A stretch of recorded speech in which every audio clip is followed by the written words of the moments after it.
From Hollywood, it's time now for Edmond O'Brien as... Johnny Dollar. This is Willis Dunhill, Mr. Dollar. I took Marvin Shields' place at the Plymouth Life Insurance Company. Oh, yes. Yes, I read about that in the journal, Mr. Dunhill. I'm glad to hear from you. Thank you. I'm told you've done a lot of work for the company. Yes, I've handled a few things. I have an assignment for you now, if you're available. I have an appointment at 10, but I'll be free by noon, if that's all right. What's the case? Well, a policyholder, Millard Ward, was stabbed to death. He was a bosun on a ship, and according to the cable, the crewman who killed him is being held. His name is Louis Readick. Sounds open and shut, Mr. Dunhill. Is there an insurance angle? Possibly, yes. Something about Readick and the dead man's wife. The ship is due in New Orleans tomorrow afternoon, and we'd like you to go down and look it over.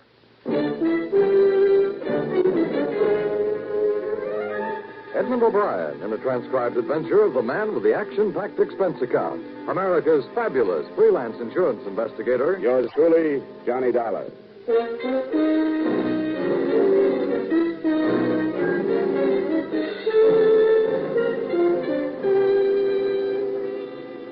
Expense account submitted by Special Investigator Johnny Dollar to Home Office, Plymouth Insurance Company, Hartford, Connecticut.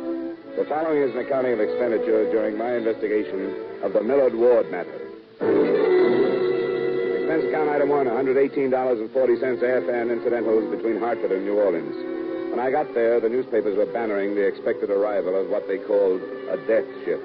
And at 4 that afternoon, I was standing with 2 homicide men on the edge of a crowd of the curious when the squat freighter nosed into the Harmony Street wharf and was moored. A single crew gangway was put over the side, and the homicide men and I went aboard.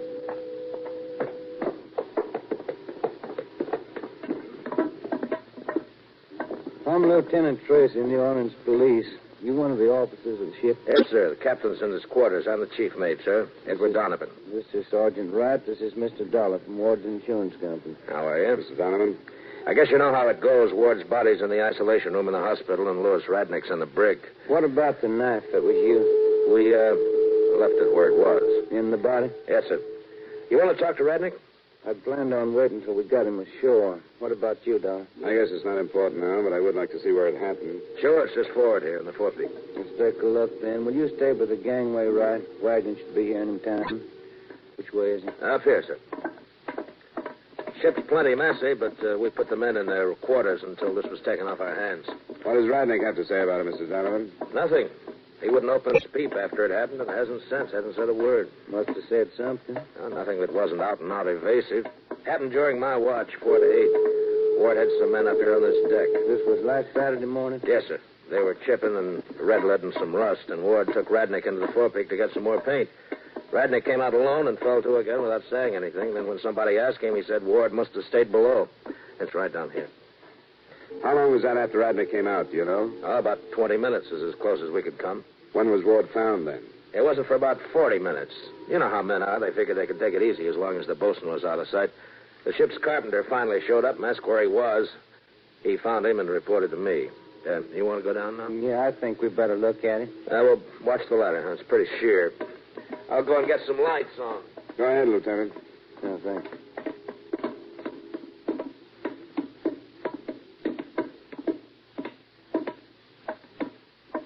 Still a little damp in here. We were taking some seas this morning. Now this is where it happened. He's lying across here. Mm-hmm. Where was his head? Well, his head was right here, his feet over there. He was lying on his side, and the knife was in his chest. Did Readick admit that the knife was here? It wasn't his. We stored the twine and rope down here and kept the knife handy. Well, Readick admitted being here with Ward, didn't he? He didn't say it, but we all knew he was. I tell you, he didn't say anything. When I asked him, he said, he's dead, isn't he? If you think I killed him, lock me up and leave me alone. I'll talk to the police when I get ashore.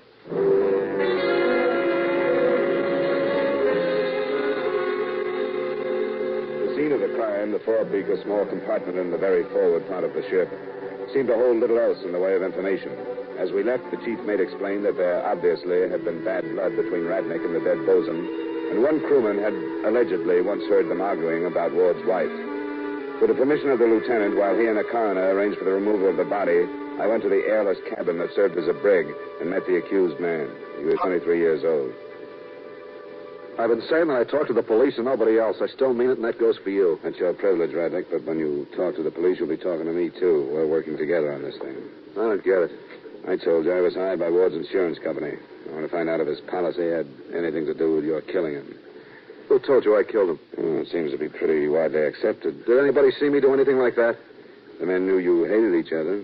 How much does that mean? There seems to have been something between you and Ward's wife. That's a lie. Why should anybody lie about it? Who said that? I don't know who it was. One of the men who heard you and Ward arguing about her. I'll break his neck if I find out who. It's a lie. For your sake, I hope it is. She's being pulled in for questioning this afternoon. You can see that if there was something between you, it'd be better if you told us. There wasn't anything. I hardly knew her. But for some crazy reason, Ward thought there was. I think it was because he was older, and those guys are always like that. How well did you know her? Well, just to talk to, have a few drinks together. While he was out on the trip? Yeah, while he was out. I guess I should have figured that. I don't care what you make it sound like. There wasn't anything wrong. He and I sailed with the company for quite a while, most of the time on the same ship. Early this summer, I got sick and missed a trip. That's when I met her. Where? In a bar. But there wasn't ever anything between us. Ward never would believe it, but it's true. What made Ward think you did? I don't know. I tried to find out who was talking to him, but he'd never say. Somebody in the bar where you say you met her? I don't know. He'd never say. Where's the bar? The International, mostly. Then there was the Oakland up on Common. Good. Why'd you kill him, Readick? Self-defense? I didn't kill him. Everybody thinks I did. I didn't. How did he die, then? I don't know. When I left him, he was still alive. I brought a bucket of lead and went back on deck with the rest of the guys. I didn't hear that he was dead until everybody did. That's your story. It's no story. I don't have to make up a story. All I have to do is tell the truth, and that's it. If it is, you'd be better off to lie and claim self-defense. Nobody's going to buy it the way it stands now.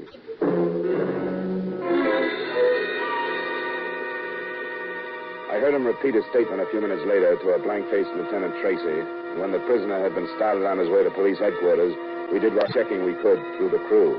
Everyone agreed that the two men openly hated each other. Readick had always been given the dirty or dangerous work, and there had been muttered threats from both.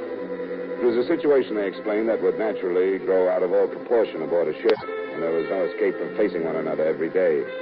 We left the ship for Lieutenant Tracy's office, and there met the widow, a plain girl, obviously a northerner in her early 20s, with too much arch penciled into her eyebrows, too much red on her mouth, but hardly enough emotion showing to fit the circumstances. Sit down, Miss Ward. Sure.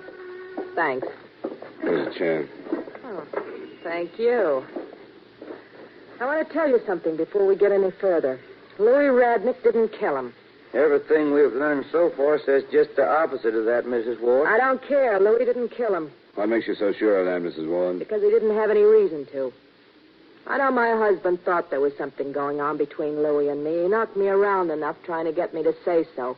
But there wasn't nothing. We weren't any more than good friends. We understood that you saw quite a bit of him while your husband was away. I didn't see quite a bit of him at all. Once in a while, I'd go crazy in that crummy room where I live, and I'd leave. Go have a drink at the International or the Oakland. And a few times I ran into Louis and talked to him. It never went any further than that. We never even left together. Don't you have any other friends? Not many. I don't seem to get along with the people down here. But Louis is different. You don't like New Orleans? Not from the minute I got off the train from New York. Louis Readick's from up north, too, isn't he? That's right. Chicago. Why'd you stay here if you hated it that way? Oh, I don't know. I was always going to leave just for a visit anyway. But I never did. And I suppose you're figuring on leaving now, huh? Yeah, I think I will. With your husband dead, there's no more reason for you to stay in a town you hate, huh? If you think you can make anything out of that, go ahead and try. You can't. Well, you'll have to admit it looks pretty bad. I don't care how it looks. You can't make anything out of it. You're a cop, so you got to push people around and pry. Well, I'll save you the trouble. I was sick and tired of being married to that fat slob. I hated him.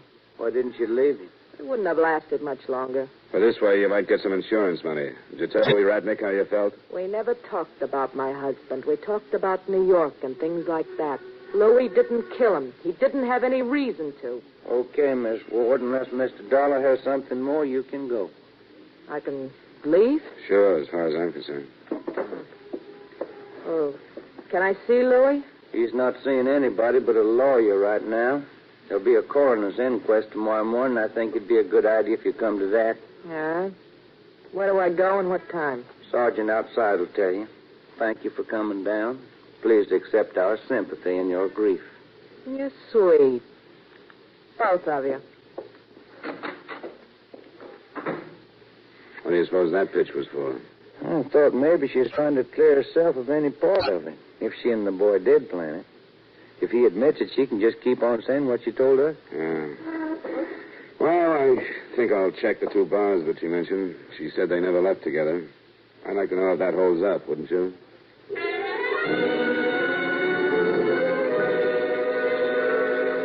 I talked to the bartenders and quite a few of the patrons at the International in the Oakland, both that afternoon and again that evening. I ran into 3 people who remembered Mrs. Ward and Readick being together, and one, a waiter, was quite definite in saying he had seen them leave separately, but never together. On one hand, it did nothing to clear Readick, but on the other, it made it look like any premeditated motive was going to be hard to prove. Tenants at the Ward's rooming house didn't help either.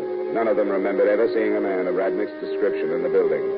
That's the way it stood at 10 the next morning when the coroner's inquest got underway. Mr. Herbert Massey, please. Right here. Will you stand up, please, Mr. Massey? Yes, sir. Mr. Massey, you're employed as a ship's carpenter on the same ship Millard Ward worked on? Yes, sir. I've been on it 4 years now. Is it true that you discovered his body? Yes, sir. Will you tell the jury in your own words how that happened? Yes, sir. I knew that Ward had some men doing maintenance work on the foredeck. I wanted to borrow 2 to help me for a minute with some work I was doing. The men told me he was in the forepeak, so I went up. Mr. Massey, who told you Ward was in the forepeak? All of them, I think. Did Louis Radnick say so? I think he did. Well, anyhow, I remember somebody said he went in the forepeak with Radnick and must have fell asleep. It was Carl Nixon, I think. All right, and then what happened? But then I went up and found him. He was lying there with a knife sticking in him. Was he moving? No, sir. He was dead. Then what did you do?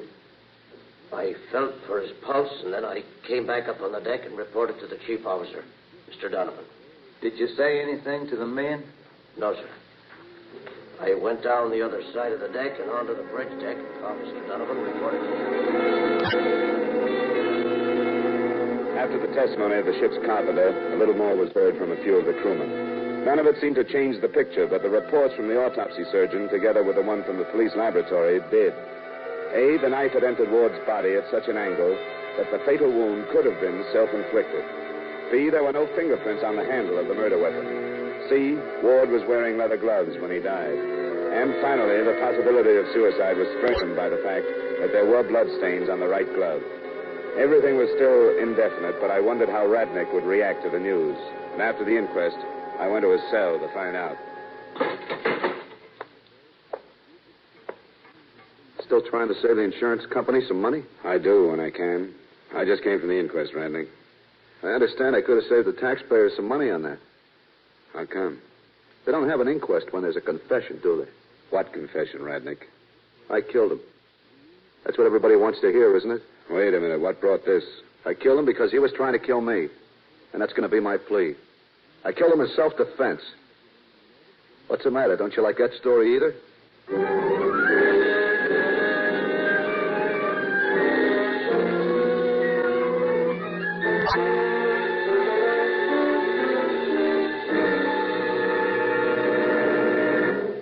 We will return you to yours truly, Johnny Dollar, in just a moment. Vaughn Monroe's back from vacation. Yes, on most of these same CBS radio stations, you can again make the Vaughn Monroe Show a singing, dancing date every Saturday night. Vaughn, the Moon Maids, the Moon Men, and Ziggy Talent, plus singing guests will be very truly yours just a little later this evening on CBS Radio. Don't miss them. And now with our star, Edmond O'Brien, we bring you the second act of yours truly, Johnny Dollar.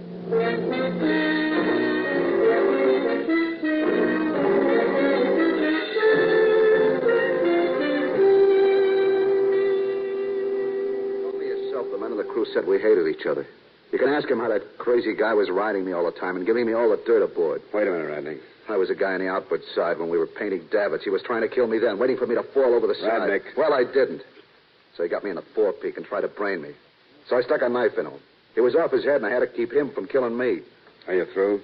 That's all there was to it. Why didn't you tell us this in the first place? Because I didn't want to. What made you change your mind? I got sick of lying. Have you hired a lawyer? I got a right to, haven't I? He counted all the evidence against you, figured in the fact that there wasn't an eyewitness, and decided to play it this way. Why not?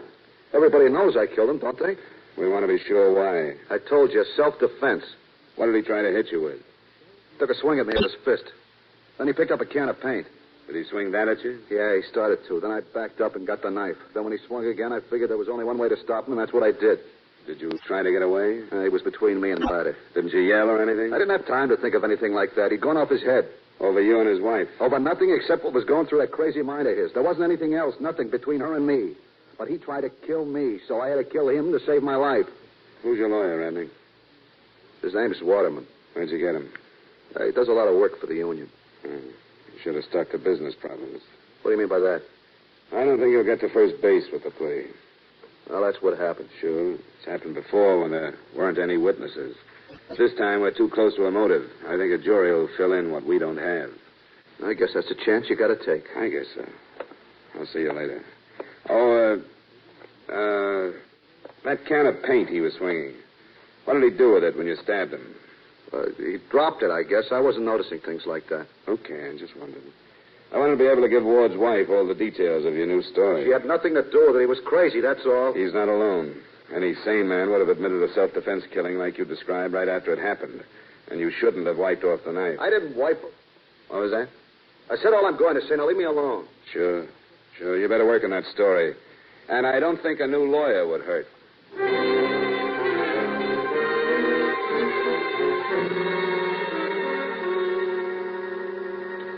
I don't care how full of holes it is, we've got to find more than we have now. I know that. If that boy's guilty, I want to hand in some evidence that says so and nothing else. You'd better go back to the ship.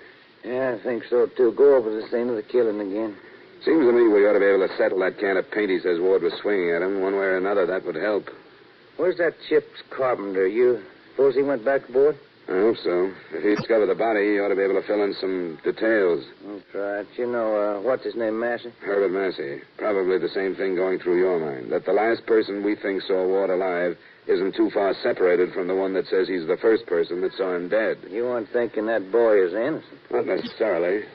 How about you? If he was, and with everything stacked up against him the way it is, that lawyer could have figured it was safer to have him take a self-defense plea. I think you better go back to the ship, don't you?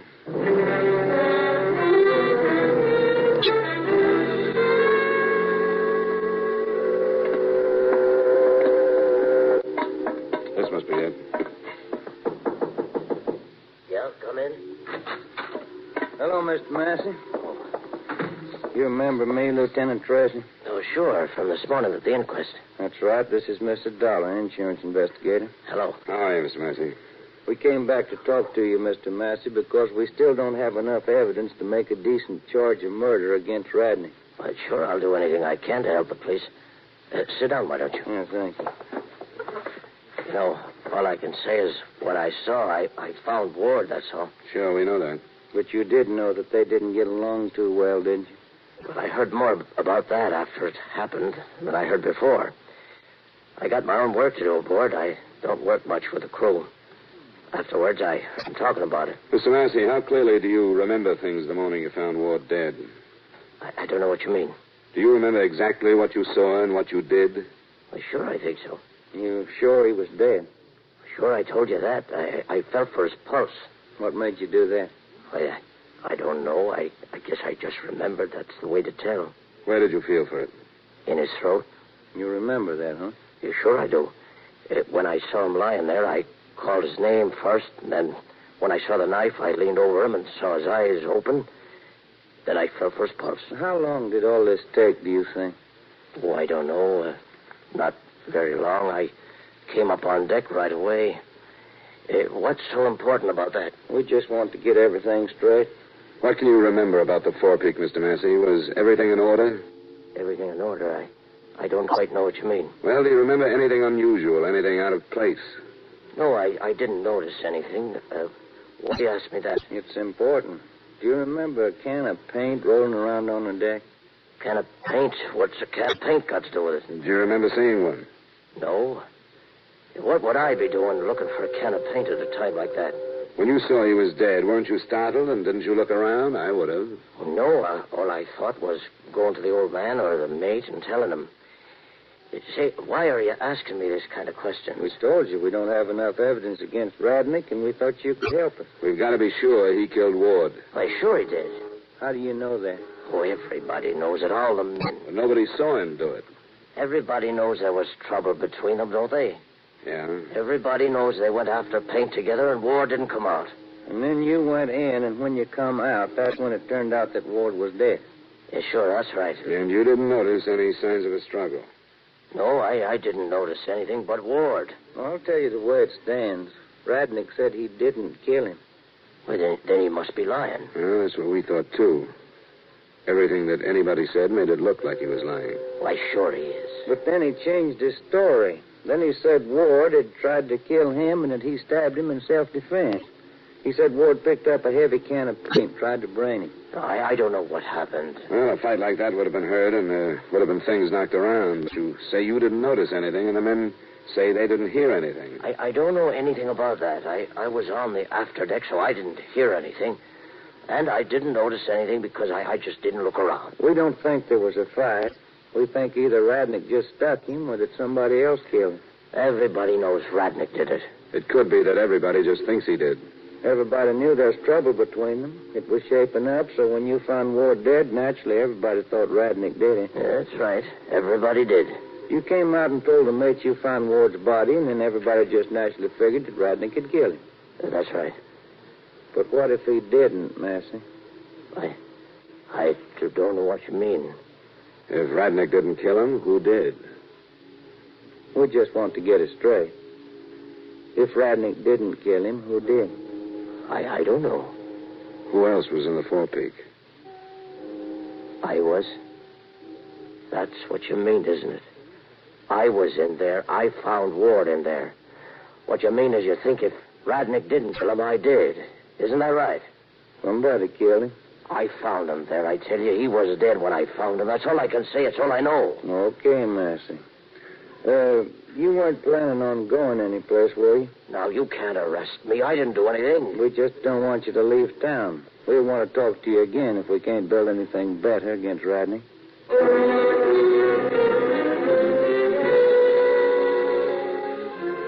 The lieutenant put some men checking Massey's background for a motive in case we needed it, and it looked like we might. And then we went back to Lieutenant Tracy's office and looked at one another. Our circumstantial evidence was one thing, but we had nothing in the way of actual evidence. The information on Massey came in, and it was incomplete and worthless. More came in on the association between Readick and Mrs. Ward. All it did was make us wonder whether they were innocent or smart. There was such a complete lack of anything to put our fingers on that we decided on some pressure tactics to eliminate at least some of the possibilities.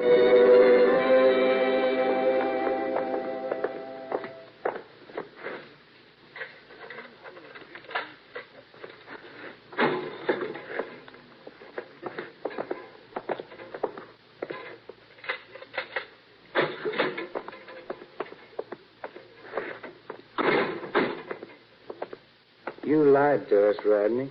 We want to know why you did. I don't know what you're talking about. Why'd you give us that stuff about killing Ward? What stuff? We think you were lying. We don't think you killed him at all. Are you crazy? We think it looked so bad for you that you and that lawyer decided the best thing to do was try a self-defense plea. What are you giving me? What did you give us? You said you killed him. Everybody else said I did. That's what we've run into, too. What do you want, then? The true story. Why did you give us that self-defense pitch? Well, it was like you said. Everything was against me. We thought it was the best way to handle things. Did you really kill him or didn't you? I'm not going to say any more until I talk to my lawyer. Why not, Readick? We said we don't think you killed him. It's your chance. Now, why not talk? Because I think you got something up your sleeve. We have. We've got more than you ever thought we'd have. I don't care what you got. I told you what happened. What do you think Ward's wife told us? She had a good reason to double-cross you, Readick. Without you, she doesn't have to split the insurance money. I don't know what you're talking about. She tried to make us think that she didn't have anything to do with it, and we let her. She tried to clear herself. She thought she was saying something else, but what she really told us was that she was tired of her husband and wanted to get away from him. Then she told us you came along. You want to see her signed statement? What did she sign? A paper that says she asked you not to do anything. But you said you were going to get rid of her husband. You're lying. I got it right here. She's a dirty, rotten liar. If she signed anything like that, she's a dirty liar. Yeah, but the state won't think so and is building a case against you. Well, it's not true. I don't care anymore because I can see that even a lawyer was wrong. I don't have a chance and I'm sick of lying. Tell us about it then. It was her. After I met her, she asked me to do it. She said, kill him. She begged me. She said, with the money we'd get, we could leave New Orleans. Honest, I'm tired of lying, and this is the real truth. She said we'd go away together. I let him ride me the whole trip. And then when Ward and I were in the forepeak, it was only 2 days from home. I knew I had to do something, and I did it. He didn't attack you. You just stabbed him. I don't know what happened to me. We were there, and I knew it was my last chance. I didn't know what I was doing. I just saw a chance, and I took the knife, and I stabbed him. I wish I hadn't. You'd planned it, though, hadn't you? I wish I hadn't. I wish I'd never met her. I wish I'd never come to this town and met her. I don't know what happened to me. I don't know. I don't know.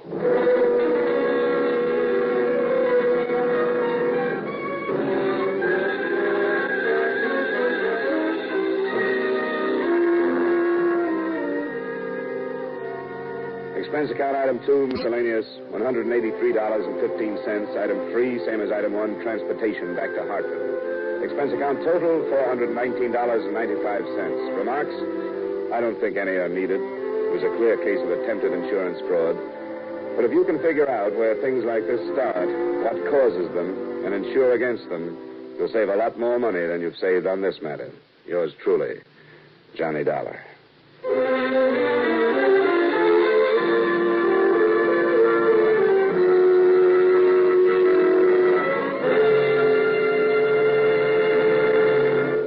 Yours truly, Johnny Dollar, stars Edmond O'Brien in the title role and is written by Gil Dowd with music by Wilbur Hatch.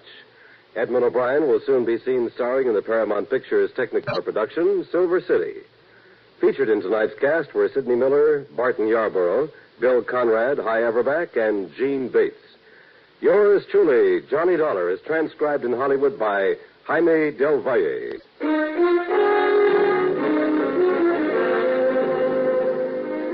This is Dan Coverly inviting you to join us next week at this time when Edmond O'Brien returns as... Yours truly, Johnny Dollar.